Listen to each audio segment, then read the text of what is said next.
मान लो 8-10 लाइन का कीर्तन बनाया, उनकी मौज में आ गई, एक लाइन से शुरू किया, उसकी 8-10 लाइन कर दी, अब मन करो सुमिरन राधे रानी के चरण, बन गया वो कीर्तन। अब जितनी बार वो हॉल में चल रहा है, महाराज जी हॉल में आते थे और अपने पलंग पे बैठे बैठे लाइनें बीच बीच में बनाते जाते थे। सारे गाने वालों को डायरी पेन अपने पास रखने पड़ते थे और वो लाइन ऐड होती जाती थी। फिर नया जब बुक का एडिशन आता था तो वो कीर्तन 2-2 पेज का हो जाता था, ऐसे करके 40-40 पेज के कीर्तन हो गए।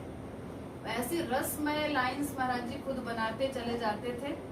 फिर बीच में हंसाने के लिए बोलते कि देखो इतनी बढ़िया हमने कीर्तन बनाया, कोई तारीफ नहीं कर रहा है हमारी, फिर कभी खुद अपनी कीर्तन बनाने दीदी अपने रात को ऐसी लाइनें हैं जो व्यक्ति को मतलब भाव विभोर कर दें कि कैसा रसमय संकीर्तन है, कैसा उन्होंने वर्णन किया है। इस तरीके से महाराज जी ने अपनी पूरा राधा गोविंद गीत 11,111 दोहे उसमें है, वो चलते फिरते परिक्रमाएं करवाते। उस समय महाराज जी की लीला ऐसी थी कि नहाने जा रहे हैं और दोहा बोल रहे हैं, सोने जा रहे हैं और दोहा बोल रहे हैं। तो जो कमरे वाले भी सेवा वाले रहते थे उनको भी डायरी पेन उस समय हर समय साथ में रखना पड़ता था। सोते सोते भी महाराज जी दोहा बोल रहे, उसको उसी समय नोट कर लिया जाता था। खाना खा रहे हैं, दोहा बन रहा है, बोल देते थे, बस वो दोहा तुरंत लिख लिया तो लिख लिया। और परिक्रमा चल रही है, उसमें दोहे बन रहे हैं। तो ऐसे महाराज जी ने वो सारा शास्त्र वेद का निचोड़ है महाराज जी का वो राधा गोविंद गीत, और वो सारे दोहे महाराज जी ने ऐसे बनाए। इस तरीके से महाराज जी ने अपने ज्ञान को प्रकट किया। महाराज जी के कोई गुरु नहीं, कहीं पे उनको कोई ज्ञान कहीं से अर्जित करने की आवश्यकता नहीं थी।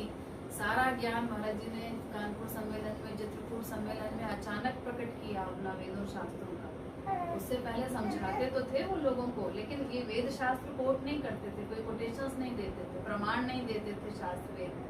तो महाराज जी के सत्संगी भी नहीं जानते थे महाराज जी के विषय में कि इनको कोई शास्त्र वेद की नॉलेज है। वो ये तो जानते थे कि रसिक संत हैं, भगवान का प्रेम इनको प्राप्त है और ये ऐसे आंसू बहाते रहते हैं, ऐसी स्थिति इनकी हो जाती है।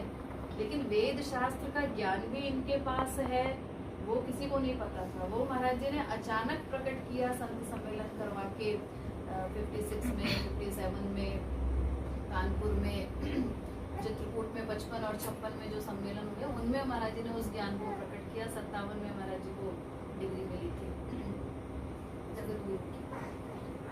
तो इसी तरीके से महाराज जी की सारी चीजें विलक्षण हैं। उनका लीला चरित्र, उनकी जीवन चरित्र की बुक भी है महाराज जी की, ऑनलाइन भी अवेलेबल है। आप कभी जाएं तो जगत गुरुत्तम वो बुक भी ले सकते हैं। तो ये तो बहिरंग परिचय है, बाकी उनके आंतरिक स्वरूप को तो कौन जान सकता है। वो तो शरणागति के आधार पे व्यक्ति को समझ में आता है।